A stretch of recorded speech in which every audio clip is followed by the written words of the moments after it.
CHRONOS, a techno thriller in 10 episodes, written by William Hearn, narrated by the author. Episode 2, Nero. Chapter 7, 8.5 years ago. Despite the weight of the laden shopping bags, I bounded up the steps to our apartment. Exams were over, and I had submitted my final year project earlier in the day, a full 2 days ahead of the deadline. I had a month of holiday booked before I started my new job in the city. Life was suddenly looking a lot less hectic and a lot more enjoyable. I planned on cooking a special dinner to celebrate. I came into the apartment and plonked the food bags down on the kitchen table. Max was sitting there, silent. "Hey there, roomie," I said light-heartedly. On our first week in the flat, Max had told me how much he hated being called that, so I'd taken it as a personal point of pride to tease him with it on every opportunity. Max said nothing. I began to unpack the bags and put the food away into the cupboards. Still, Max didn't say anything, or move. Food now packed away, I turned around to look at Max. He was sitting upright, unmoving, hardly even blinking. "Max, are you okay?" I said, now concerned. I began to wonder whether he was having a stroke. "Gone," Max finally uttered. "Gone? What's gone?" I asked. "All gone," Max repeated. "What is?" I asked. "My project," Max exclaimed. "Your university project?" I asked. "My laptop's hard drive has died," Max said softly. "When did you last do a backup?" I asked. I suspected that I already knew the answer. 3 weeks ago," Max said sorrowfully. "Max," I scolded, "you know better than that." We went into his bedroom to look at his laptop. Max turned it on, but the thing refused to boot up. I leant down to put my head close to the laptop. I could hear a distinct click-click noise coming from the laptop's hard drive. That's never a good sign. "So how much have you lost?" I asked. "Everything," said Max sorrowfully. "My write-up, the test results, the data plots, everything." I looked at my watch. It was past 6 o'clock in the evening. There was little over a day and a half before the deadline for project submissions. I took a deep breath. "Okay, here's what we're going to do," I said. "First, I'm going to my room to get my laptop, and you can use it to start writing your report again. Second, I'm going to make us both strong cups of coffee. We've got 36 hours to fix this, and we're not going to get much sleep between now and the deadline. Third, I'm off to the big Tesco's at Kennington. I think that they sell computers. I'll get a replacement machine for you, and then we can both work on your project. Got it? Do we have a plan?" "Definitely," said Max firmly. "Thank you." "Just promise me one thing," I said. "From now on, you'll back up your data properly and regularly?" "I promise," said Max. Chapter 8. "Max has backups?" I say hopefully. "Where does he keep them?" "I'm not sure," Faiza says. "I think he does them most weekends, but I don't know where he keeps them. Perhaps in the desk?" I shake my head. I had a good look through it yesterday evening, and I didn't see any hard drives or anything else that could be used for backup. Where else could it be? Faiza thinks for a moment or two. "Maybe he took the backups with him to work." "That would be sensible," I say.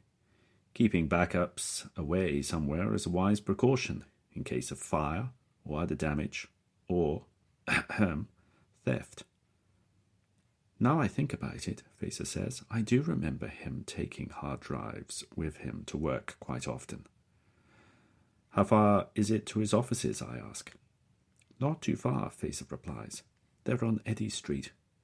Maybe we can pay them a visit."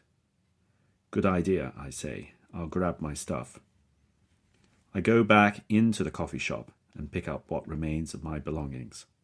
As I pack up, I notice that the table behind me is unoccupied. There had been someone sitting there, reading a newspaper.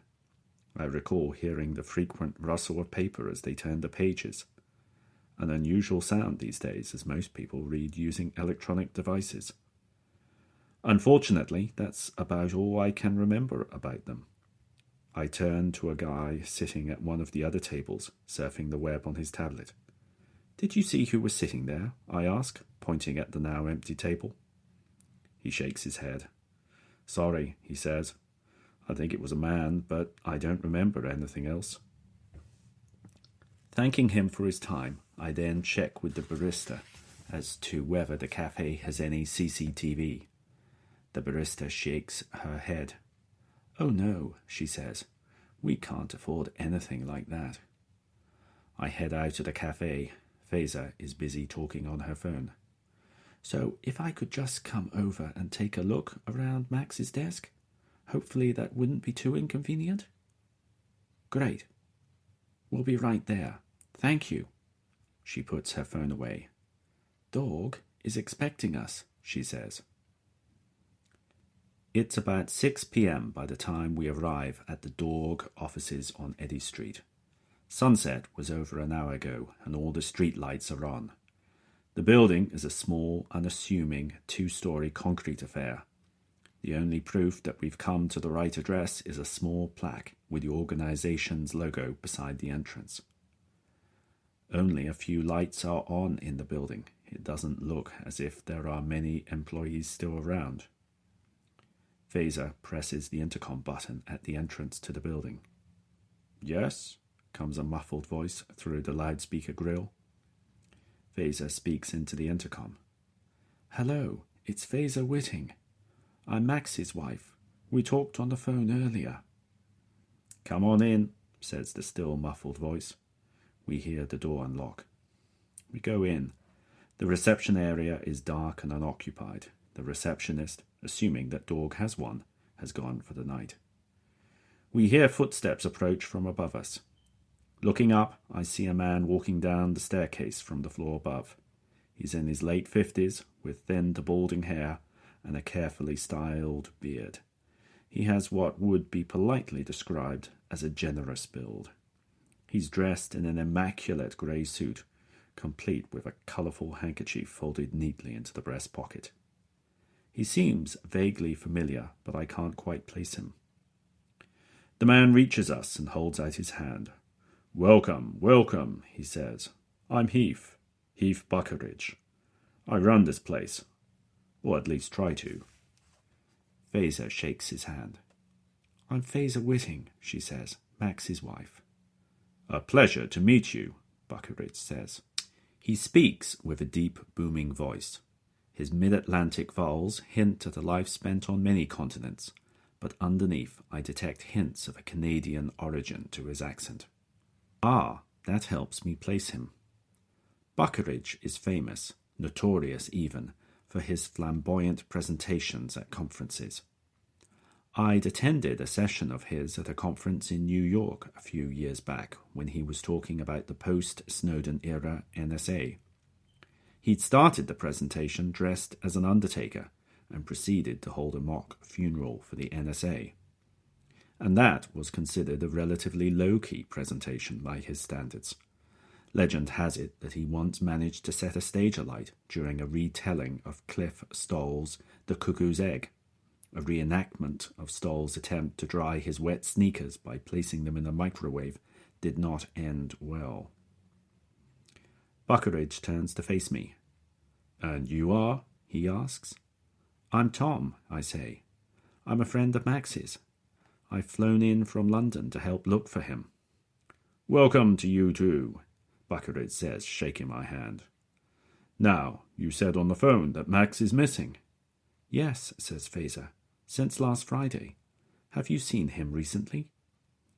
Buckeridge shakes his head. "No. I've been away in Australia for the past week, speaking at a conference. I only flew back this morning. I had no idea that Max had disappeared." "I called here on Monday," says Faiza. "The receptionist put me through to Max's supervisor. He said that he hadn't seen or heard from Max since Friday. I reported his disappearance to the police and they're investigating, but they found nothing yet. Faiza hesitates for a moment, then continues. I know it's a big request, but could we take a look at Max's desk? We think that he may have left a backup of his personal laptop there. Buckeridge nods. Of course, my dear, he says. You're more than welcome to take a look. Anything to help find Max. Buckeridge leads us through a door and into a corridor, past a row of offices on the ground floor of the building. Only one of the offices is illuminated. Within it, a lone worker sits slumped at his desk, tapping away on his keyboard, music earphones firmly in place. Several windows are open on the display of his monitor, all showing the familiar telltale signs of cube packing in progress. He must be using his computer, and possibly those of his co-workers, to try to generate cube cryptocurrency. He glances up as we pass the office. When he spots Buckeridge, he sits straight up in his seat and hides the cube windows. Buckeridge says nothing. Either he doesn't realize what his employee is doing, or he chooses not to react. We reach the end of the corridor. The last office, next to the toilets, is the smallest of the lot, but despite this, 3 desks have been crammed into it. It looks like a typical postgrad office at a university. Buckeridge points to one of the desks. This is Max's, he says. Take a look around by all means. Now, if you excuse me, there's something I want to check. I'll be right back. Buckeridge excuses himself and leaves. We start to look through Max's desk. The drawers are unlocked, which surprises me initially. Then I look at the lock for the drawers and notice that the key has been broken off inside it. As the new guy in the office, Max probably had to make do with whatever office furniture that could be found, even if some of it was in less than perfect working order. We go through the drawers one by one. In the bottom drawer, we find a portable hard disk with a post-it stuck on it labelled Home Computer and a date that's less than a month ago. Buckeridge returns, carrying a thick binder. I checked the sign-in sheets, he says. It's true that Max last signed in last Friday. I've asked everyone still in the building, and no one has heard from him since then. Faiza shows Buckeridge the hard disk. We found this, she says. Would you mind us taking it and seeing whether we can learn anything from it? It's all we have as a lead right now. Of course, Buckeridge says. Anything to help. Buckeridge escorts us back to the reception area. As we walk, I ask him about the nature of Max's job. I've recruited him to work on our identity rights policy, Buckeridge says. Defining what privacy rights you have as an online individual. He's a smart guy. I remember interviewing him in the summer. He was most impressive. We reach the reception. Buckeridge volunteers to check the email logs to see whether Max has been reading his work email account. As we are about to head out the door, I suddenly remember another question. I pull out Max's grey plastic phone and show it to Buckeridge. Did this phone come from Dorg? I ask. Buckeridge shakes his head. We don't give out work phones to staff. We're much too poor for that, he says. I pass the phone to Buckeridge, and he looks it over carefully. What a strange device. I've never seen anything quite like it, he says as he examines it. I wonder where Max got this from. We're wondering that too, Faiza says. Here are my contact details, I say, passing him my business card. If Max does contact anyone here, I'd really appreciate it if you would let us know. Of course, says Buckeridge, taking the card and then shaking my hand. He turns to Faiza and places his hand on her arm. I really am sorry about all of this, he says to her. I will keep asking around here. Do let me know if there's anything else that I can do to help you find Max. Thank you, says Faiza. I will. We start to walk back to the apartment. Despite the loss of my laptop, I'm now feeling more hopeful than I was this morning. we finally found something of Max's. Chapter 9. On our way back to the apartment, we pop into a late-opening electronics store and purchase a replacement laptop. I want to be able to work on Max's hard disk without tying up Faiza's computer. Once we get back to the apartment, I set up the new computer and then plug Max's hard drive into it. The disk powers up and whirls for a couple seconds. Then a message appears on the screen. Whole disk encryption. Enter password to proceed. Damn, I say to Faiza. Max encrypts his backups. What can you do? Asks Faiza. The same thing that I was trying to do with his email, I reply. Guess his password. Faiza leaves me to it, and I set to work trying out the list of potential passwords that I had written down for his email account.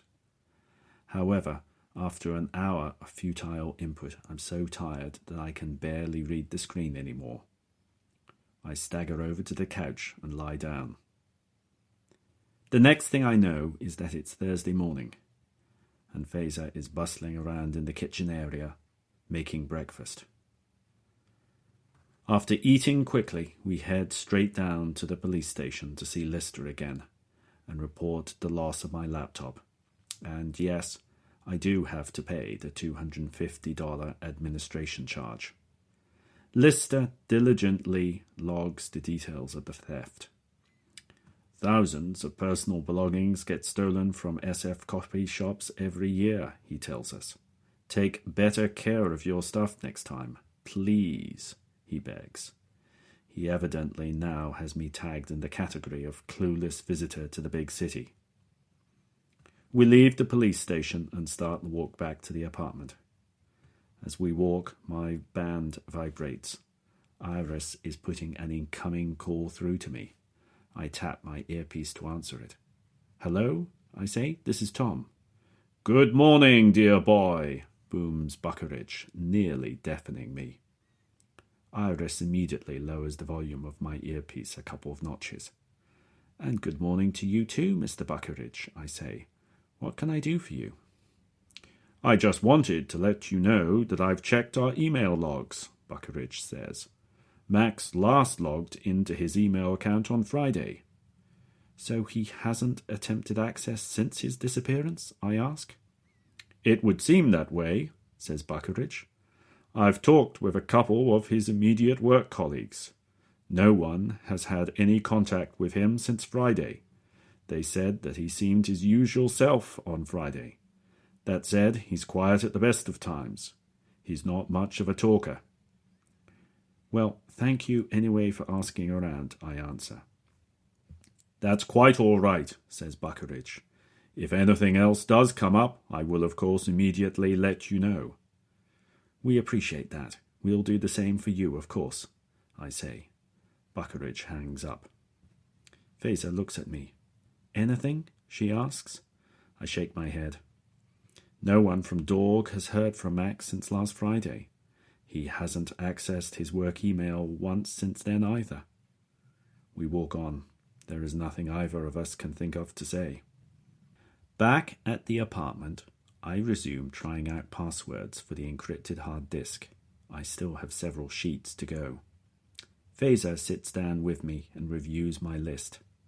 She's able to suggest another 30 or so possibilities, which, once I've expanded them to all the likely combinations, means that I have an extra 300 passwords to try out. Faiza then leaves me to it. She heads out to do some more searching and putting up of posters, this time around the harbour area. All through the rest of the morning and afternoon, I slog away, typing in passwords without success.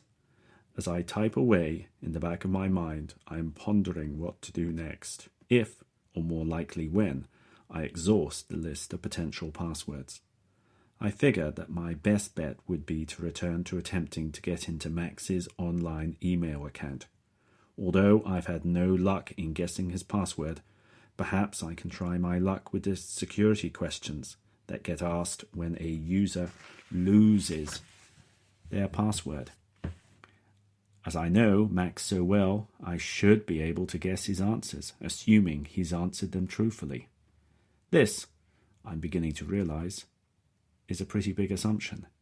Every aspect of Max's digital life seems to have been locked down. His smartphone was set to auto-wipe after a few days of inactivity. His choices in passwords appear unguessable, and his backups of data are encrypted. I haven't found anything that looks like a password written down anywhere. Max is taking his digital security very, very seriously. Chances are his answers to the security questions are as unguessable as his passwords. Failing everything, I reckon that we should just contact the email provider and explain the dire situation. Maybe they can reset the password from their end in order to give us access. To give myself a break from the monotony of password attempts, I take another look at Max's phone. The more I examine it, the more puzzled I get by it. The phone is surprisingly heavy for a modern smartphone, at least twice as heavy as a standard phone of similar dimensions. Could its heft be due to increased battery capacity? I am also surprised to note that the phone doesn't seem to have a camera built into it. These have become so ubiquitous on phones that I struggle to remember the last phone that I had which didn't include one. Looking at the phone's side, I see two small holes. I slide the end of an unfurled paperclip into each of them in turn, and two trays pop out, both occupied by SIM cards. Dual SIM phones, which allow a phone to access two phone networks at the same time, are popular in some parts of Asia and Europe as they allow users to avoid the expense of roaming charges. Why would Max want such a phone? As far as I know, he hasn't travelled outside of the US for a year or two. I return to the chore of password entry. After several more hours of drudgery, I reach the last page of passwords. However, I'm feeling tired. Beyond tired, in fact.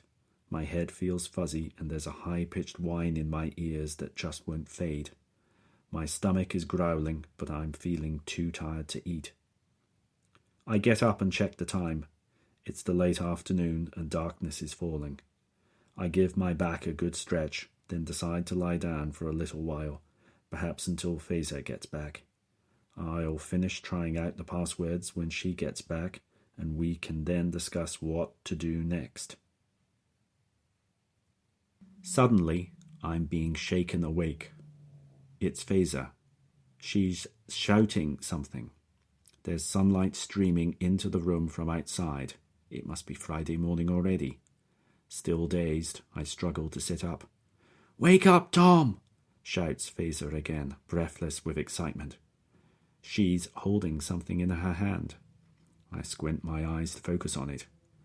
She's jubilantly holding her tablet computer as if it were a prize trophy. "I've had an email from Max." She pushes the tablet into my hands. Still blinking to adjust to the sunlight, I focus my eyes on the screen. There's an email open on it. Faiza, as most of our financial records and other important documents are online, I wanted to make sure that you had a way to access them in the event of something happening to me. Attached to this mail is a spreadsheet that lists all my user IDs and passwords. All the online services that I use are included, as well as the password for my laptop, for all my online services. I've encrypted it using the public key that I created from you.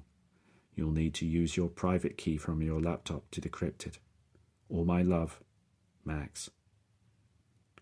Looking at the headers of the email, the original creation date is from about a year ago.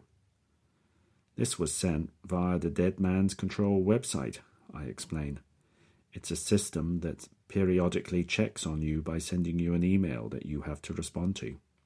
If you don't respond within a fixed interval of time, it will deliver a pre-written message to whoever you wish. I've come across the site a few times in the past, but have never felt the need to use it myself. It's principally used by techies wanting to ensure that their online accounts are accessible to their loved ones in the event of their demise. I decide not to mention this scenario to Faiza. Faiza's face falls. The excitement and hope that had arisen from receiving an email from her husband vanishes in an instant. I can see that she's already realized for herself that the chances of Max no longer being alive have just risen substantially. But, I say, trying to console her, at least we should now be able to access Max's files. All we need is to decrypt the spreadsheet using the private key that's stored on your computer. Faiza goes into the bedroom to fetch it. I get up and pull on a fresh shirt quickly. Faiza returns with her laptop. We sit down at the desk together. I remember Max setting both of us up with encryption keys, says Faiza, but you'll have to help me with this. I haven't used them since he generated them for me. No problem, I say. I look at the list of applications installed on her computer and spot GNU Privacy Guard among them. GPG is a popular open-source encryption tool. Max must have downloaded this and installed it. Or, if he was being particularly paranoid, he downloaded the source code for the software and built it himself. After the last couple of days, I'm not going to rule that possibility out. I open a command line window and run GPG to see whether it's already associated with any encryption keys. The output it returns tells me that it is, probably Faiza's private key. I open her email client and download a copy of the encrypted spreadsheet to her desktop. I then run GPG again, using the -decrypt command to decode the spreadsheet. This time round, the software challenges us. You need a passphrase to unlock the secret key. Enter passphrase. I turn to Faiza. You probably set up this passphrase when the keys were first generated, I tell her.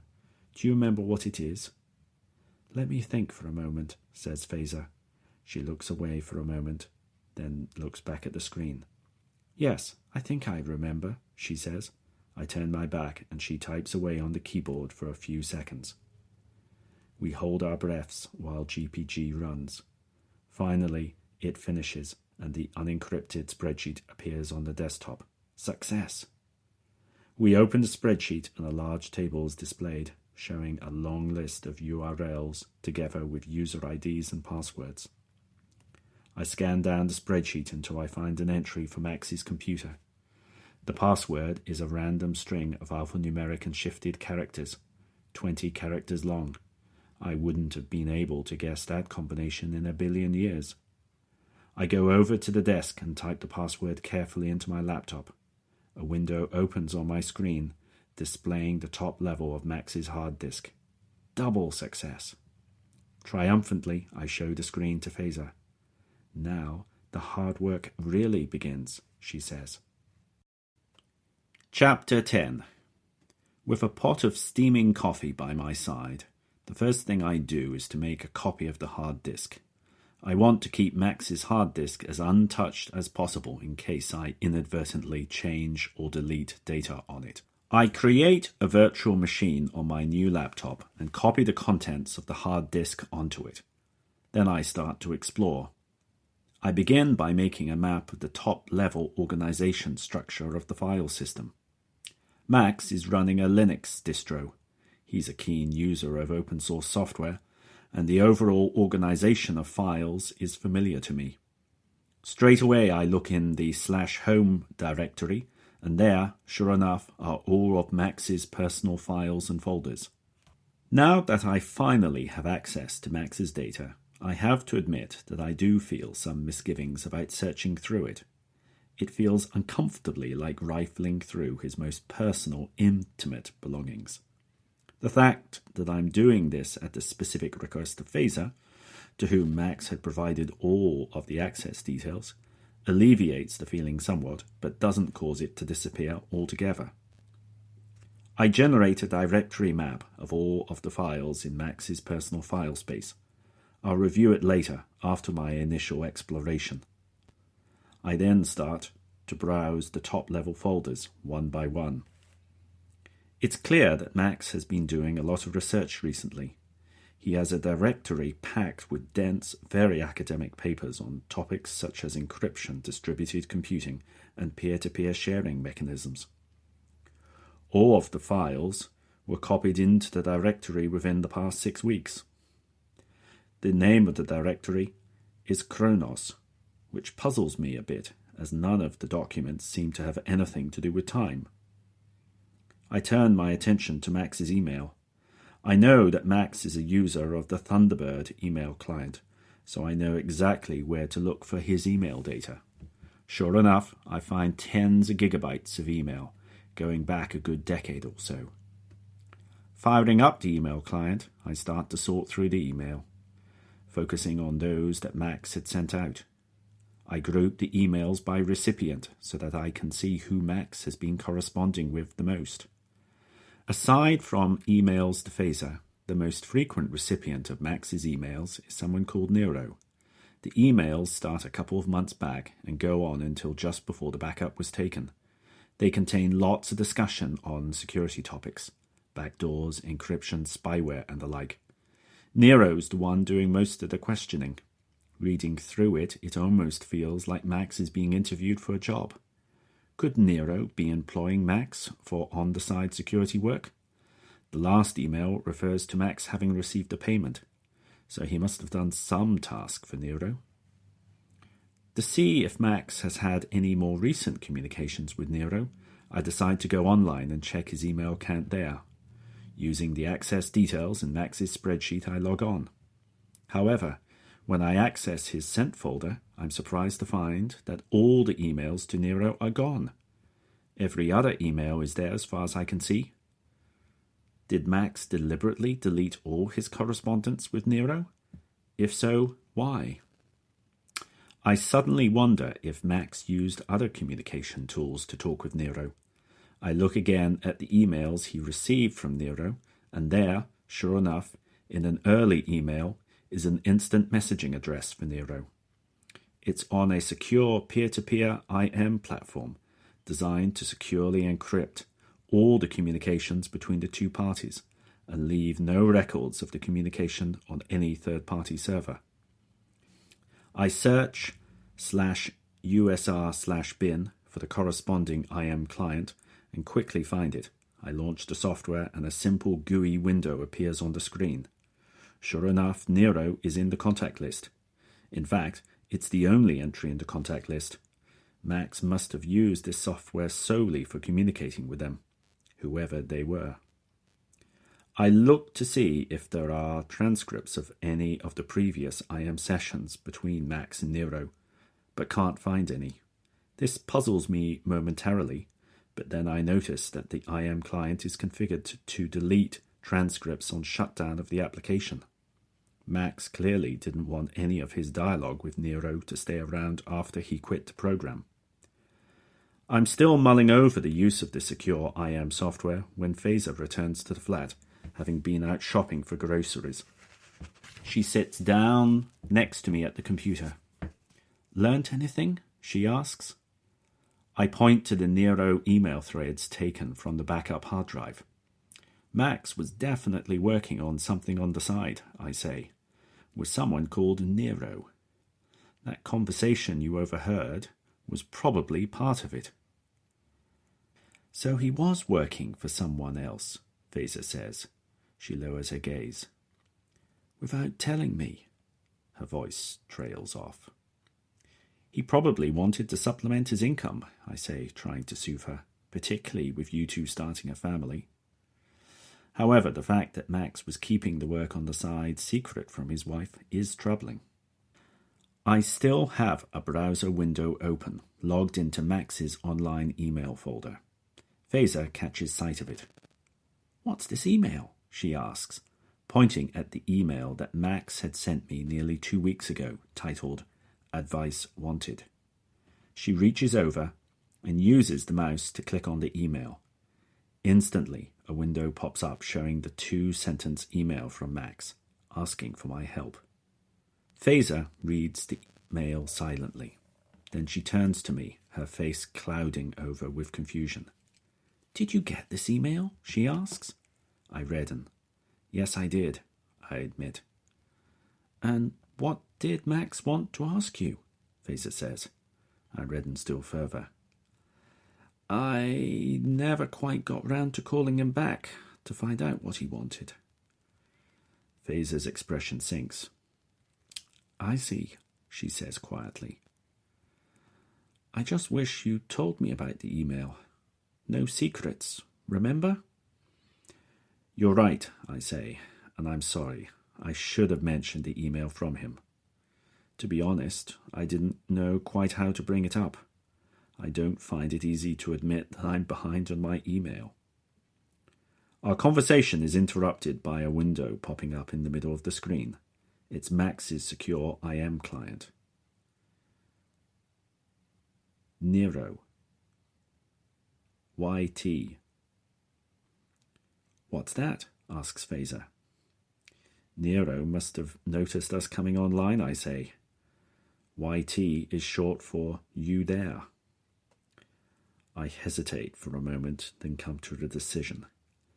Let's see what we can learn from Nero about Max, I say to Faiza.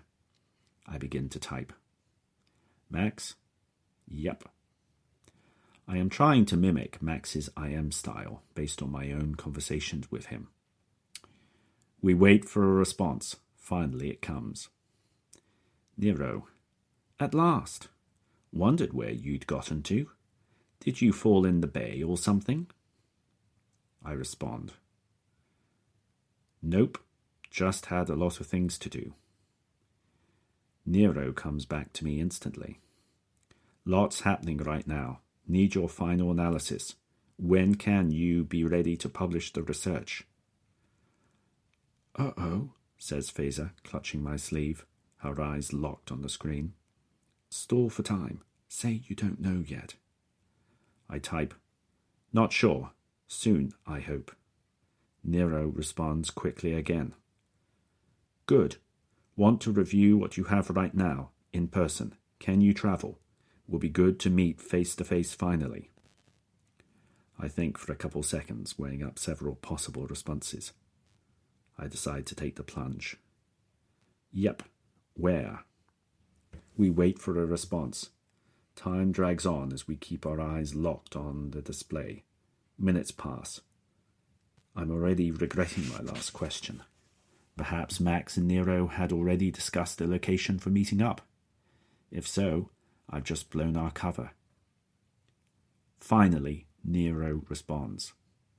Let's meet halfway. Iceland. Can you be there Saturday? Faiza and I both let out long sighs of relief. Our cover appears to be intact. I type, fine. Will IM you when I land? Nero acknowledges. K. Will agree venue after we land. TTYL. And with that last message, Nero disconnects. The chat window disappears from the screen. Faiza lets out a long sigh of relief. I thought we were rumbled there for a moment, she says. She pauses.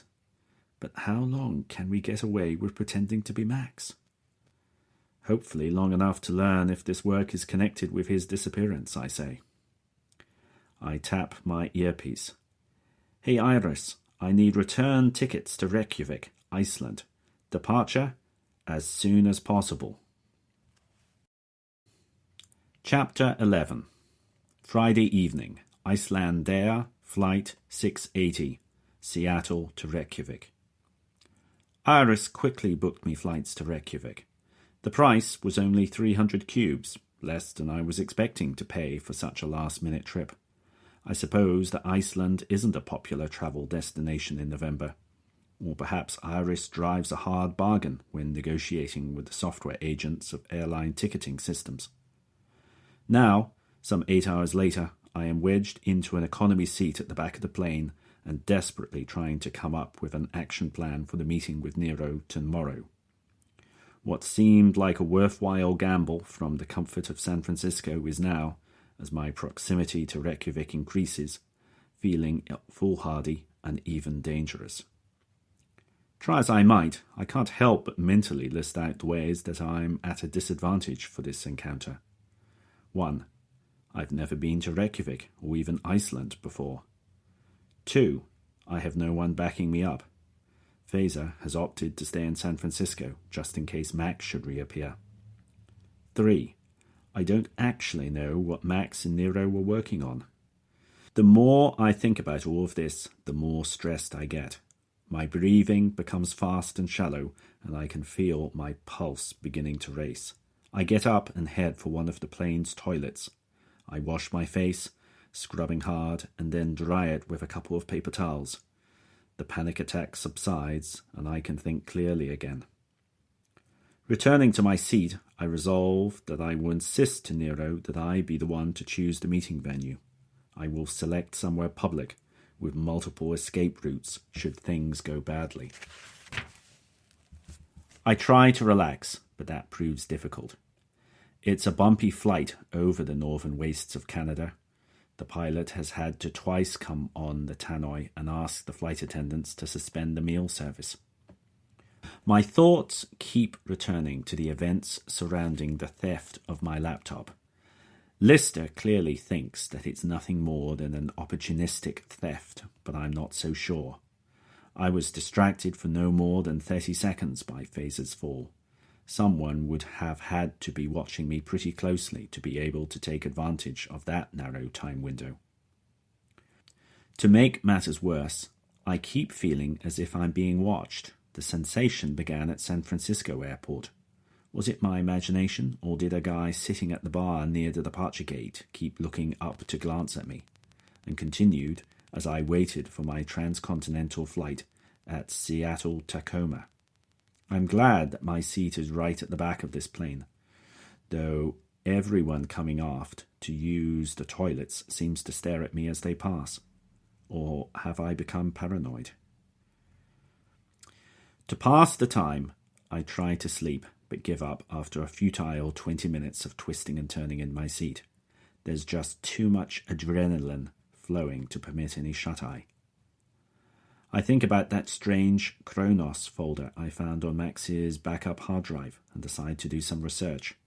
I unwrap my band from my wrist, flatten it, and connect to the plane's wireless internet service. I do a web search using CHRONOS as a keyword. That brings up lots of pages as a match, but they're mostly about time and Greek proto-gods.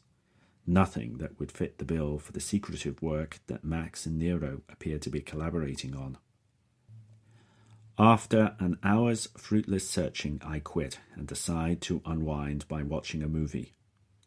The film is a medieval action-adventure about a group of knights who storm a heavily fortified castle, seeking to plunder its hoard of gold. Only when it is much too late do they realize that the treasure is guarded by a bloodthirsty demon. It doesn't end well for most of the knights. I certainly hope that I'm not about to suffer a similar fate in Iceland. Chapter 12. Saturday afternoon. I watch the steady rain from the shelter and warmth of the coffee shop. The cafe is close to Reykjavik harbour, and a cold, wintry wind is blowing in from the west, straight off the Atlantic. The weather is quite a shock after the parched dryness of California. Iceland in November isn't exactly cheery. The landscape is dominated by the grey of the sea and the grey of the heavens. Nothing but dense, moisture-heavy nimbostratus rain clouds. Outside of Reykjavik, vast meadows of grey granite stretch for as far as the eye can see. Here, 50 Shades of Grey would be an appropriate title for the tourist brochure. Icelanders do at least try to combat the greyness. House owners have painted their houses bright hues of red, yellow, or blue in order to provide some colour to the cityscape. The cafe I'm sitting in is itself painted an attractive shade of aqua. I've never seen so many different colours of building in one place. I landed just before 7 in the morning. After catching a bus into the centre of town, I looked around for a suitable venue for the meeting with Nero. I found this coffee shop after a couple of hours of searching. It meets all my needs. It has 2 entrances, one on either side of the building, and there are a number of booths where Nero and I can talk without fear of being overheard. A bonus is that the coffee is very good, using freshly ground beans. After the shabbiness of San Francisco, Reykjavik seems very clean and tidy. There's no graffiti and the roads are well maintained. Like every other government, Iceland's has suffered declining receipts from corporation and income tax. Cyber currencies such as Cube act as turbochargers for shadow economies, making it easy to hide transactions from the watchful gaze of revenue collection government agencies. I'm briefly puzzled as to how Reykjavik has managed to maintain its public services despite the tax shortfall. Then I see the receipt for my coffee. My drink is almost twice the price of a similar cup in San Francisco, mostly due to value-added tax being a whopping 50%. Evidently, the government here has decided to make good on the tax gap by upping sales tax. It seems to be working so far, though I can't help wondering just how high the tax rate can go. Sooner or later, the populace will grow sick and tired of paying so much tax, and the smuggling of goods will increase. I sit at one of the tables close to the front of the cafe. I'm logged into the secure IM client, waiting for Nero to come online. I'm already on my third coffee of the afternoon. Both the caffeine and the imminence of my meeting with Nero are making me jittery. My IM client beeps. Nero has logged on. Howdy, I type. Welcome to sunny Iceland, Nero responds. Great tourist location, I type in response. Have found a good place for you and me to meet, down by the harbour, Café Haiti on Giersgata. I wait for a response from Nero. I wait 1, maybe 2 minutes, then... Got it, responds Nero. Half hour and I'll be there. You can recognise me by the book on my table, Hofstetler's Gödel, Escher, Bach, I write back. Intriguing choice. Hope your research isn't trapped in an endless loop too, responds Nero. I'll be carrying a blue folder with red lettering on the front. I close the IM client and wait. I look out of the cafe window and watch the people as they walk past, bundled up tightly against the wind and the rain. As I sit and wait, I muse again about the wisdom of this gamble. I'm on unfamiliar territory and have no backup. How much information will I be able to glean before my ruse is discovered? What if Nero turns violent when he discovers I'm not Max? I console myself with the thought that any information on Max is an improvement on what we have now. And this is a public location, with plenty of people around. I should be safe from physical violence. Furthermore, the police station is just down the road. My daydreaming is interrupted by the doorbell ringing again. Another customer is entering the cafe. It's a woman, about 30 years old. She's tall, at least 6 foot. Her long dark hair is tied back in a ponytail, complemented with a red streak of dyed hair that starts by her right temple and runs through to the tail's tip. She glances around the coffee shop and heads over to the coat rack. As she hangs her coat up, I get to admire her athletic build, elegantly framed in a green top. She opens the backpack she's been carrying and pulls something out. A blue folder, with red lettering on the front. Instantly, the mental image of Nero that I've had for the past 36 hours shatters. It never crossed my mind that Nero might be female. I like women. I respect them. I hope someday to love one enough to take a vow with them of lifelong commitment to each other. I sincerely believe that women have as much right to belong in technology as men do. There are many excellent female programmers. Wendy Hall, Grace Hopper, and Adele Goldberg are 3 of my personal heroes. It's just that I've encountered so few women in my personal career. During my university studies in London, my computer science class had more men in it named David than there were women. At my company, the only female employees work in HR or marketing. Nero spots the copy of Hofstetler that I've prominently placed on my table. She comes over. Max? She says hesitantly. I nod.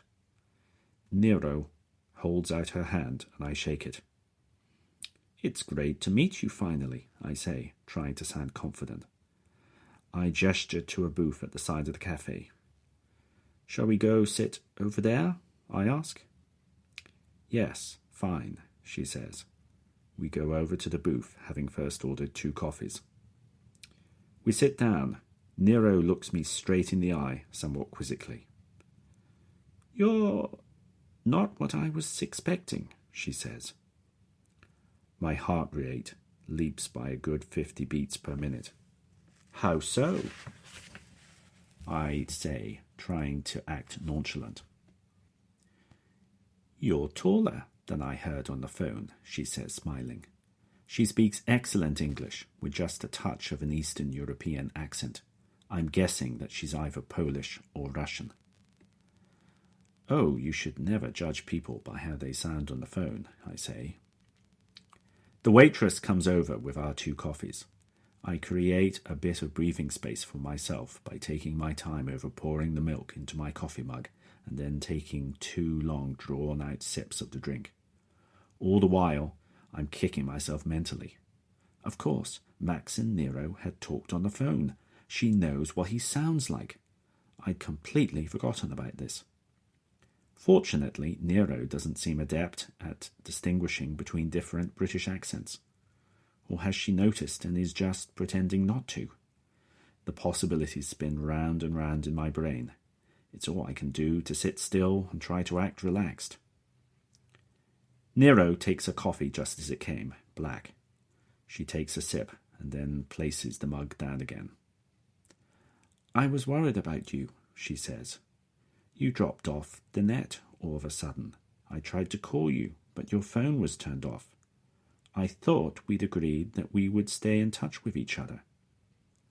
"Sorry," I say. "As I said the other day to you, I've been busy. Why the big rush to finish all of a sudden?" "Others are close to uncovering the truth," says Nero. "Waiting is not an option for our sponsors. We need to be ready to go public by the start of January, at the very latest." "That's one hell of an acceleration," I reply. "I'm not sure if I can be ready by then." "We have no choice," says Nero flatly. "Others will beat us if we delay any later." I take another sip of coffee in order to give me a little time to think. Pretending to be someone else and speaking about a topic you know nothing about is challenging, to say the least. "It's going to be tough finishing the work quickly," I say. "There's so much still to be done. And I want to be absolutely certain." I let my voice drop away, mainly because I can't at that moment think of any way to complete the sentence that sounds sensible. "You must try," Nero says, looking me again in the eye. "We're depending on you. If it's more money you're after, I am sure that my sponsors are willing to be generous in their funding of your work." I decide to decline the bait. "It's not that," I say, shaking my head. "I want to be 100% sure. My wife is expecting our first child. She's due to give birth in less than 3 months. There's a lot going on right now." "I understand," says Nero. "But this is important too. We cannot go public without your analysis." She pauses and then continues.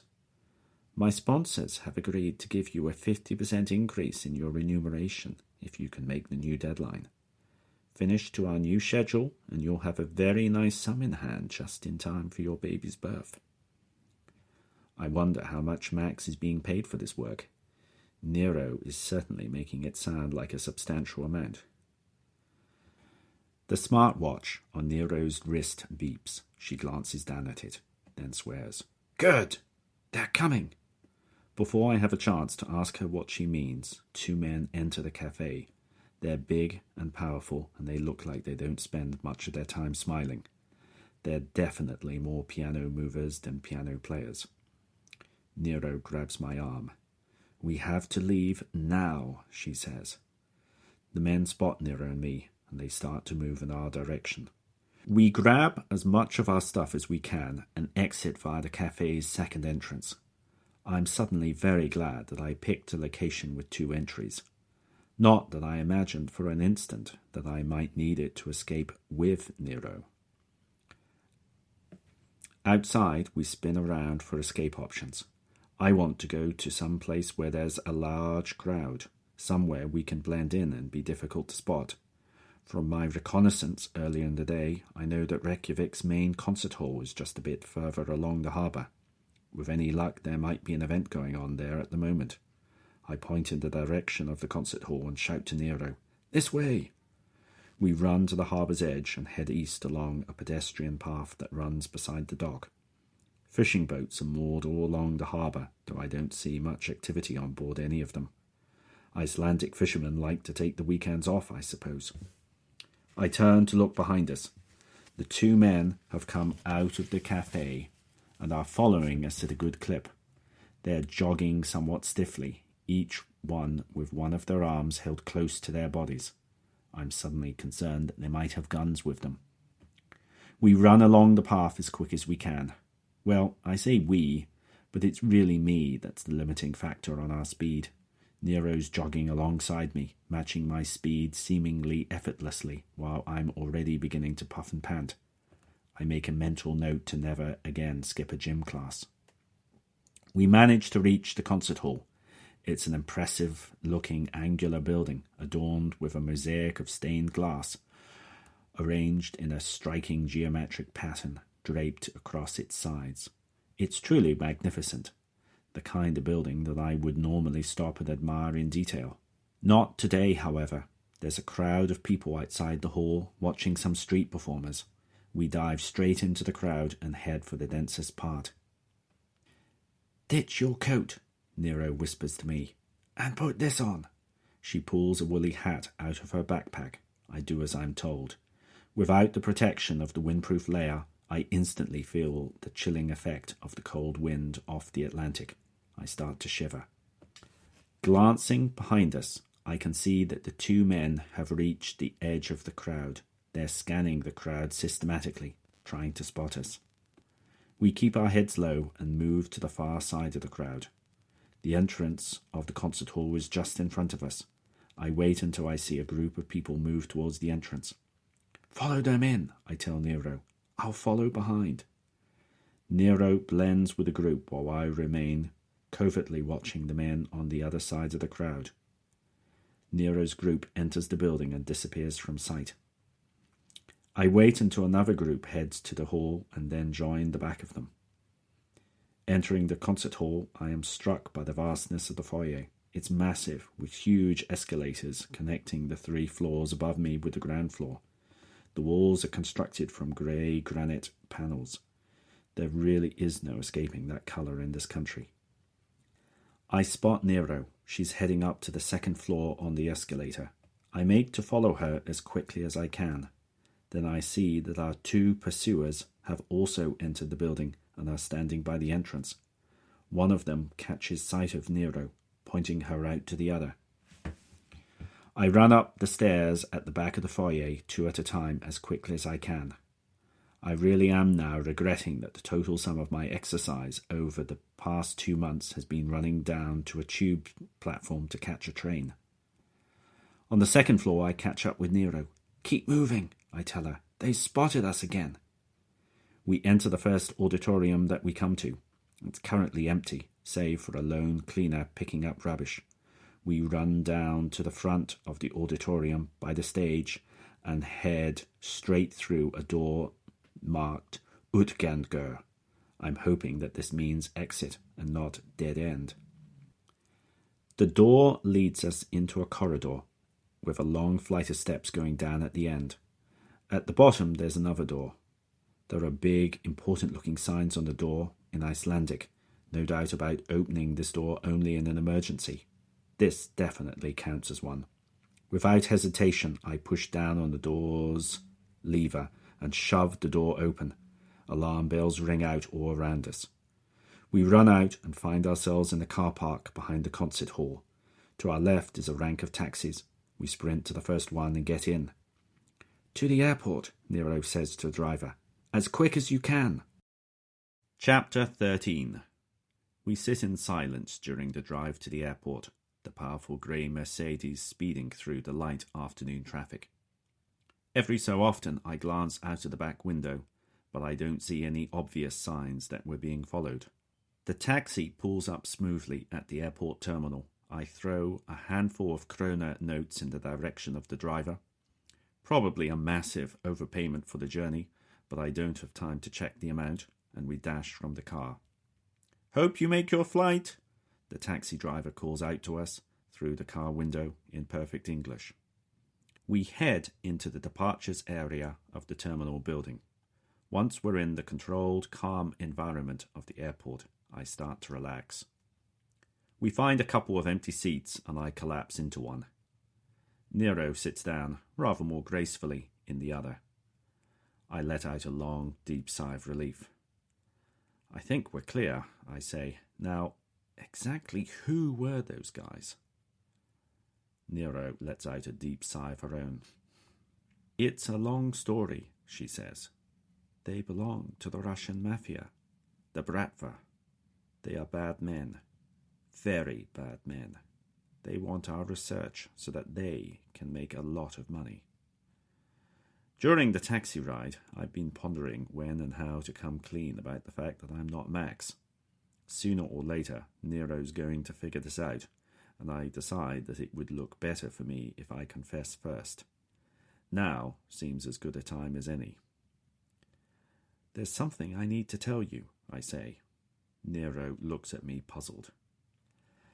"I don't know quite how to say this," I continue, "but I'm not Max." Nero gives out a cry and starts to rise from her seat. I catch hold of her arm. "It's okay, I'm a friend of Max's," I plead. "I'm his best friend." Nero tries to free her arm from my desperate clutch. "Wait, damn it," I shout. "Max is missing. I'm just trying to find him." Instantly, Nero stops struggling and sits down again. "Max? Max is gone?" she asks.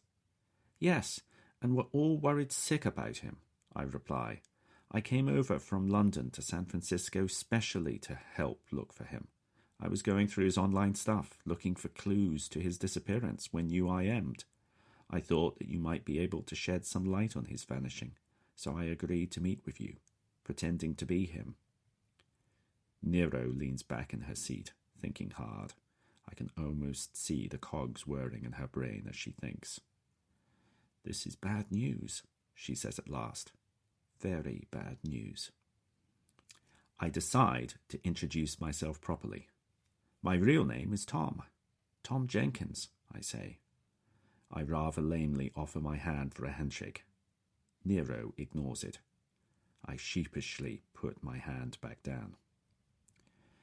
"Mr. Tom Jenkins," says Nero, deliberately choosing to be very formal. "Exactly why did you come to Iceland?" "Because I thought you might have information about what he was investigating before he disappeared," I say. "I know he was working with you on something. I found emails between him and you about some form of computer security work." Nero raises an eyebrow. "And what exactly do you know about our work?" she asks. I shake my head. "Not much," I say. "I'm hoping that you can tell me more." Nero folds her arms and looks at me skeptically. "Why should I?" she asks. "Because Max has a wife who's due to give birth in a couple of months," I plead. "She's going out of her mind with worry that her child may never see its father." Nero doesn't seem impressed by my appeal to her compassion.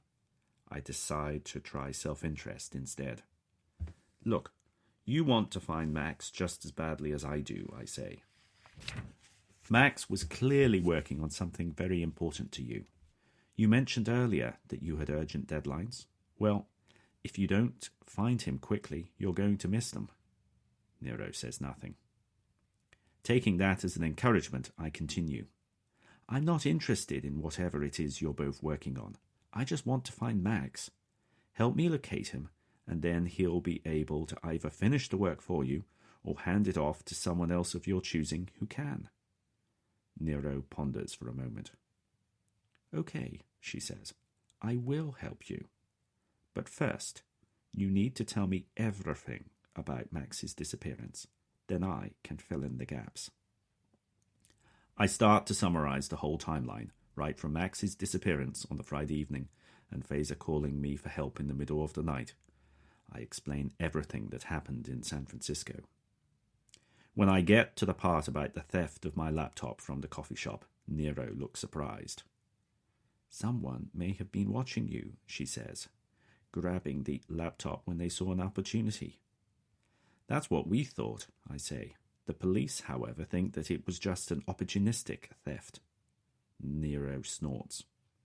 The police, she says, shaking her head with contempt. They know nothing. They're useless. Worse than useless, in fact. Best we handle this matter ourselves.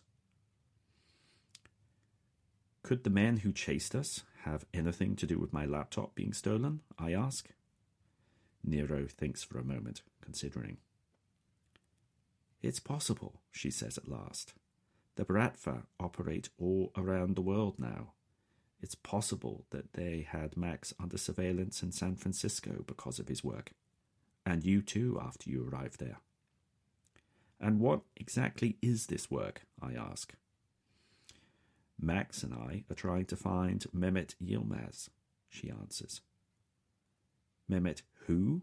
I ask. Then I recall. Oh, the inventor of Cube. Yes, the inventor of the e-currency, Nero replies. As you probably know, Mehmet Yilmaz was a pseudonym. The person behind it never revealed their true identity. He disappeared a long time ago, I say.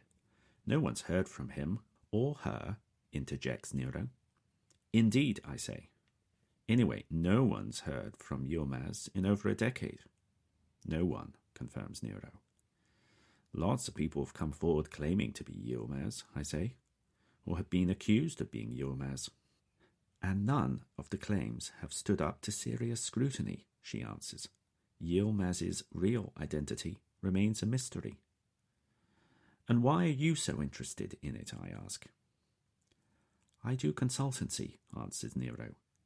Information security consulting. I have clients all over the world.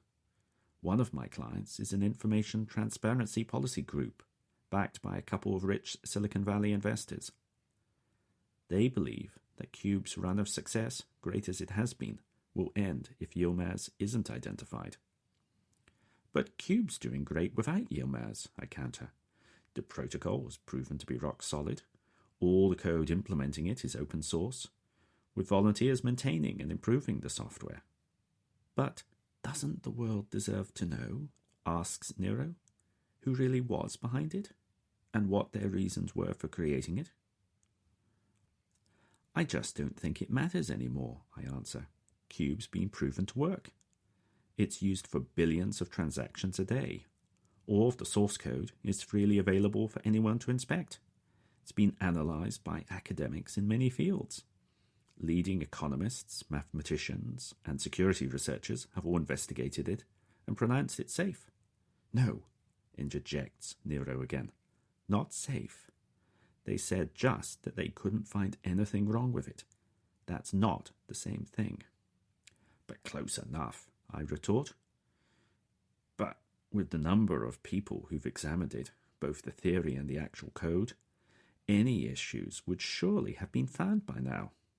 Perhaps, Nero says cryptically. Perhaps. So why is the Bratva so interested in this work, I ask? These days, the Bratva runs vast cybercrime activities, Nero answers. And not just in Russia. The internet gives them global reach. The proceeds they get from their traditional criminal activities, prostitution, drugs, blackmail, kidnapping, are dwarfed by what they can get online through credit card spoofing, identity theft, and ransomware. The Bratva wants to take control of Cube. With it, they'll be able to increase their income tenfold. As such, they are very interested in finding the person behind its creation. She glances at her watch and rises to her feet. Time to get moving, she says. We can talk more about this on the flight to America. I'm not sure that I've heard her correctly. You're coming back with me? To San Francisco? I ask. Yes, says Nero. I will help you search for Max. She holds her hand out towards me, and I shake it. My name is Nadia Mirov, she says. It's a pleasure to meet you, Nadia, I say. That was episode 2 of CHRONOS, written by William Hearn and narrated by the author. For more information about this novel, including how to obtain an ebook or printed hardback copy, please visit the website at chronosthenovel.com. This audio recording is licensed under the Creative Commons Attribution Non-Commercial Share-alike 4.0 International License.